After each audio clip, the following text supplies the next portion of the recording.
prior to that, we really didn't have a lot of clinical trial data. Now we have randomized data about balloon angioplasty, stents, drug-coated balloons, and drug-eluting stents in the FemPop segment.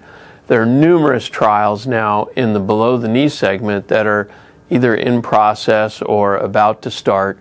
We also have some major randomized trials, one from the U.S., which is the best CLI.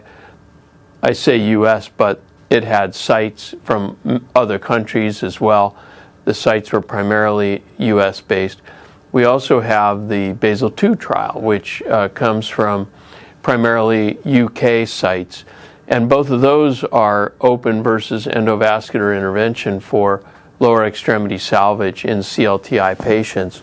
So we have this tremendous amount of data now that we didn't have just a few short years ago.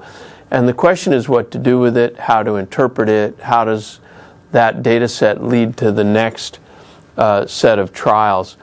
And one of the things I wanted to talk to you about is how we use the current trial data to, even though it's not complete in the sense that not every question is answered, it brings a lot of information to the table, and it helps us to develop an algorithm for how lower extremity PAD, especially both in claudicators and particularly in CLTI patients, how that should be treated.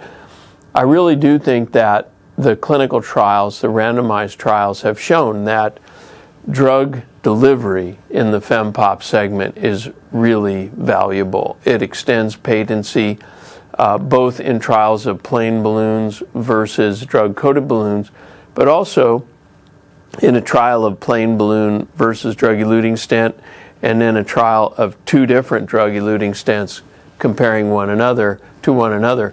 This is using paclitaxel delivery of by both balloon and stent in the FemPop segment. So I think drug delivery is here to stay for that indication. I also think that the trials of drug delivery brought home to us something that we didn't appreciate in the FemPop segment quite as much as they do in the coronary vasculature, that we have to do excellent vessel preparation. And without vessel preparation, we don't get as good a drug delivery as we would like.